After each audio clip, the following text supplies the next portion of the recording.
Stop. இந்த மரத்தை பத்தி தெரியாம இந்த காட்டுக்கு போகாதீங்க.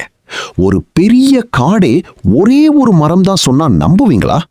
இது ஏதோ சயின்ஸ் ஃபிக்ஷன் படம் இல்ல, நிஜமாவே இருக்கிற பாண்டோ அப்படிங்கிற மரம். பார்க்கிறதுக்கு 47,000 தனித்தனி மரங்கள் இருக்கிற காடு மாதிரி தெரிஞ்சாலும் பூமிக்கு அடியில இது எல்லாமே ஒரே வேரால இணைக்கப்பட்டிருக்கு. இதோட டிஎன்ஏவை செக் பண்ணி பார்த்தா எல்லா மரமும் ஒண்ணுதான். அதாவது ஒரு பெரிய அண்டர் கிரவுண்ட் நெட்வொர்க் மூலமா இந்த முழு காடும் ஒரு உயிரினமா வாழுது. இதோட வயசை கேட்டா ஷாக் ஆகிடுவீங்க. இந்த வேர் சிஸ்டம் கிட்டத்தட்ட 80,000 வருஷமா உயிரோட இருக்கு. எத்தனையோ காட்டு தீ பனி யுகங்களை தாண்டி இது இன்னும் வாழ்ந்துகிட்டு இருக்கு. ஆனா இப்போ இந்த உலக அதிசயம் கொஞ்சம் கொஞ்சமா அழிஞ்சிட்டு வருது. ஒரே ஒரு மரம் ஒரு காடாக மாறுற இந்த அதிசயம் பத்தி நீங்க என்ன நினைக்கிறீங்க? இது மாதிரி இன்னும் பல ஃபேக்ட்ஸ் தெரிஞ்சுக்க உடனே ஒரு ஃபேக்ட் சேனலை சப்ஸ்கிரைப் பண்ணுங்க.